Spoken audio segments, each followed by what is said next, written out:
But I'm visiting way deadlier places, like scaling a mountain covered in ice. I'm gonna die, let me down, let me down! Driving a road that has killed thousands of people. Or like 7 inches from falling to our death. Swimming uncaged with vicious sharks. And so much more. All starting in this cage, in the middle of an African safari where there are lions, cheetahs, hippos, and a dozen other species that could kill us. Why are we doing this? Because we're visiting the 5 deadliest places on Earth. Oh, I see one of them. Oh my God. Why are we doing this? And to make sure the lions actually visit us, I brought a bunch of meat. Spread. And surrounded the cage with it. Oh man, are we trying to die? But what actually makes this place so deadly is that when the sun goes down and we lose our sight, the animals do not. Jimmy, there's 2 lions. That sounds... Is that a rhino? No, bro, it's huge. Oh, dude, everything's coming out at night. Bro, we're surrounded by lions. They're literally 20 feet away from us. Oh my God. Lions will not stop circling us. We might actually die this video. Well, let's see if we do, because the next places we'll be visiting in this video will progressively grow more and more deadly than the last, all leading up to an island riddled with venomous snakes. And next, we're gonna be ice climbing on this massive, deadly, frozen waterfall. And now there is no turning back. One way or another, we are going to climb this massive cliff using these bladed boots and these ice picks. This might be the scariest thing we ever do. Wish me luck. Jimmy, you really expect us to climb this whole thing? Yeah. There's no chance. Truthfully, I wasn't sure if we could pull this off. But what happened next with Nolan did not make me feel any better. Ow! No, all right, guys, stop. I'm out. You can't quit. Watch me. I can't believe Nolan chickened out. That is insane. Nolan truly left us. We're really high up right now. You're almost halfway. Oh, Jimmy, don't look down. Oh my God. It's getting steeper as we go. Oh, my foot. I'm losing grip. Oh, did you almost fall? Yes. Oh, God. I see the top, Jimmy. This is the scariest thing I've ever done. I'm doing this. I'm gonna get to the top. Show him how steep it's gotten. We're in too deep. I can't quit. I got like 10% left. I'm fighting the urge to cry, man. Even though I definitely shouldn't have been doing this, You're almost there, Jim. I somehow made it all the way to the top of this waterfall. We made it to the top. Let's go. You know what? Nolan had the right idea. But we'll see if he can handle the 3rd place on our list, all the way in Bolivia, where we'll be driving a road where few make it off alive. And now we are on the deadliest road on Earth.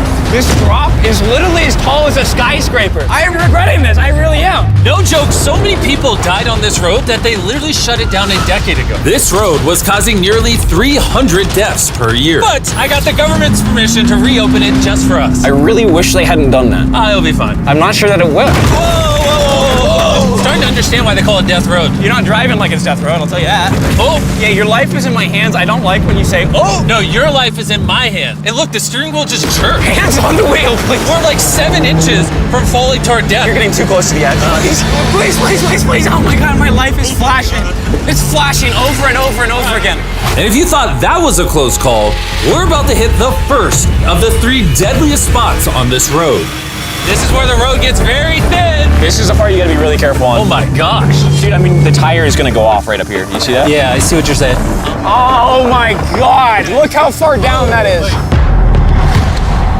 Here, Nolan, can you guide me? Gladly, I'll get out of the car gladly. Bro, Don't fall, please. no way. Look at how steep the drop is. That's a whole ravine. There's like a waterfall Yo, down. help me get through this. All right. Dude, this looks crazy. Look how close we are to the ledge. Your tire is literally right next to this giant ravine. That is crazy. Watch out, it goes down. It's very slippery. Keep coming. No, you're not really good at this whole directing thing. I mean, I feel like I'm just running away from the car at this point. Not much direction that I can give. All right, get in the car. You're useless. Okay. You get into it. I'm about to speed up. Nolan, you know what might make this ride a little more fun? What? Our brand new Feastables Creamy Peanut Butter Cup. Oh, I thought you were gonna say you driving slower. No. Oh, It's getting so foggy coming up, I can barely see it. At some parts, the road is actually pretty normal, but due to extreme elevation change, a sudden blinding fog can roll in as a silent killer. all right, stop. It's edge. Am I good, Nolan? No, it actually looks like they're about ready to fall. It is so close. Okay, so like right here? We good? Just stay as far away. Ah, what's that noise? Closer than I prefer, but I thought, why don't we mix things up and come out with our own Feastables cups? Whoa. You see, the best part about these cups is that we use peanut butter straight from a jar, and look how jam-packed it is. These things taste amazing. Whoa, whoa, whoa, whoa. And on top of that, we use Feastables chocolate in this, which if you don't know, at Feastables, we pay all our farmers living wages. We use fair trade certified beans. We remediate child labor on our farms. Oh my gosh, this is very bumpy. All three of which no big American chocolate company does. Nolan, it's been like a decade. Can you go make sure that bridge still works? all right. I just really want to make sure if it collapses, you know, I'm not on it. All right, Nolan, test the bridge. Am I good? It's good. Big chocolate pays farmers so little that they're forced to literally use child labor. No joke, there's over 1 million kids in illegal child labor in West Africa just on cocoa farms. So not only should you try the new cup because it tastes phenomenal, but also help me send a message to the chocolate industry. Pay your farmers a living income and do more to get rid of child labor on your farms. Ah, this is crazy. We survived Death Road! So far, we've survived on the land. But for this next bonus place, Carl and Nolan are in the middle of the ocean, surrounded by sharks. And we're getting in the water without a cage for some reason. Yeah, we usually use this thing, but now we're not going to. The sharks in these waters are notorious for unprovoked attacks, making this the most dangerous water in the United States. I can't believe this is happening. Oh my gosh, these are gigantic sharks. Dude, why are we doing this without a cage? Dude, behind you, behind you. Oh my god, that's huge! Get in now. I don't want to. I don't want to. No, hopefully I don't die. I don't want to die today. Oh my god, that thing is so big. Okay, all right. Carl, the sharks are like twice your size. I'm good on sharks. I'm good. But that was nothing compared to our second most dangerous spot, which just so happens to be in the middle of the Amazon rainforest, the beauty of which can only be paralleled by its danger.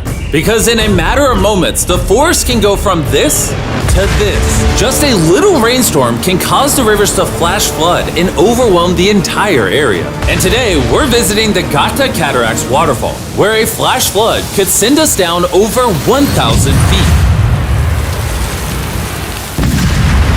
to our watery grave. And to join me on this cloudy day, What about these guys? You'll remember Hayes, he spent 70 days in the wilderness, and Bailey spent 100 days trapped together in a cube. What we're about to do seems more up his alley. They said the chance of death is low. Wait, come on, boys, let's hit it. and after hours and hours of trekking through some of the most slippery and at times steepest terrain mankind has ever stepped foot on, Nothing to see. we finally made it to our destination. That's a waterfall right there. Like if you slip, you're dead. And with the help of a guide, we were able to cross the river safely. Hey, look! Whee! And then we were secured to some ropes so we could look over the edge of the waterfall. Can you see over? Wow! This is so gorgeous. But as I said before, for how beautiful this place is, at only a moment's notice, it can be just as deadly. And it just started downpouring like crazy. You know, this is why this is one of the most dangerous places in the world. This waterfall is now becoming wider and wider, which are creating flash flood conditions. Sorry, we're literally getting flooded out of the Amazon right now. We gotta go. Should we use the ropes to go down the waterfall? Seriously. I don't think so. That seems like a bad idea, Tim. We're gonna be in the woods. Isn't that just equally as bad? What's the risk? There's mud coming down on Jimmy's line, like a lot. At any point, they could be struck by lightning. And I really don't want you to die.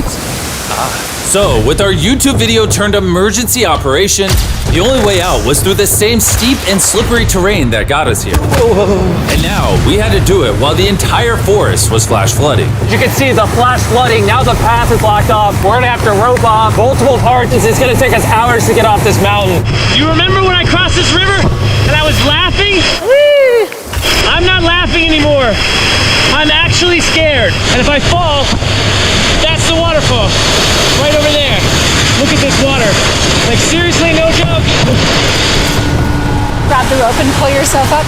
Don't let me die. And after hours and hours of trekking through the floods and muck, we walked away from this mountain with our lives. Now we're headed to the most lethal corner of Earth, the #1 spot on our list of the world's most deadliest places. And what better way to end this video, boys, than the most dangerous island on the planet, Snake Island? Why are we going to an island filled with killing machines? We might die. Bye-bye. And we are now officially stranded until tomorrow. That's right, we will be spending the night on the most deadly island on Earth. And with lethal snakes hidden beneath our every step, these specialized shin guards were our only hope of protection from their venomous bites. So there could just be snakes anywhere here. Yeah. Jimmy, what happens if one of these snakes bites us? Basically, as soon as the venom enters your body, your skin will start to melt off and you could die within an hour. Well, it's kind of terrifying to think that I could just die at any second. This is wild, bro. You know, for an island full of killing machines, this is actually very pretty. This is so beautiful from up here, man. If you fall right here, you're dead. Yes, I see that. Boys, be careful. You'd think that with a name like Snake Island, there would be thousands of snakes all over the ground. But after killing all the ground animals on the island, the snakes now hunt the birds in the trees, the island's only remaining prey. We are officially entering the jungle. At any point now, a snake could jump from the tree and bite us. I was just worried about my legs, but now we've got to be worried about them falling from trees, too. This is insane, bro. Oh, there's one right here. There's one right here, right next to my face. By capturing the snakes, scientists can extract their venom and create anti-venom with it. Wait, that's venomous. Yeah. So if that bit me, I would die. Yeah. Whoa! Hey, make sure you got a good grip. It's a juvenile. Oh, no! It's gone. You dropped it. Oh, escape it. It escaped. He's as chill about dropping that snake as I am when I drop my phone. And the further in the jungle we get, These bushes are too thick. I can't see 2 feet in front of me, man. A snake could pop out any second. the more snakes we see. Here and there. This time, let's not lose him, okay? Okay. Scoot back, scoot back. How many lives will the anti-venom from that snake save? Thousands of lives. Oh, that's insane. The anti-venom they create can be used to treat 90% of all snake bites in Brazil, meaning every snake we catch could save thousands of lives. Hey, Jimmy, there's another snake up there. Whoa, that might be the biggest one so far. We're finding them all now. They're coming out. So for the rest of the day, we help find these deadly snakes. And we even assisted the scientists with their research. So that snake is about 15 feet in the air, and the scientists proposed we shake the tree so we can get it. There's no way I'm camping under those trees. That thing ain't moving, dude. We need that anti-venom. It can save lives. At this point, it was getting dark and we needed to focus on survival. Time to build camp. Camp is now set up. Full disclosure, I have no idea if these tents are snake-proof. Could be sleeping among the snakes. A little scary. About to go to sleep. Hopefully a snake doesn't slither into my tent tonight. This is terrifying. I can't wait to be in the safety of my own home. So we woke up with one thing on our minds: getting off this island as fast as we can. Just want to go home. We avoided death all around the world, from hanging off the side of a massive ice mountain to driving inches away from a 1,000-foot drop, swimming in shark-infested waters with no cage, and lastly, We survived Snake Island and no one died. Thanks for watching the video. Make sure you go try the brand new Feastables Creamy Peanut Butter Cups available at these retailers, and help us send a message to the chocolate industry that you care how your chocolate is sourced. scan the QR code on the back of the pack to learn how to win one of 50 available contestant spots on Season 2 of Beast Games.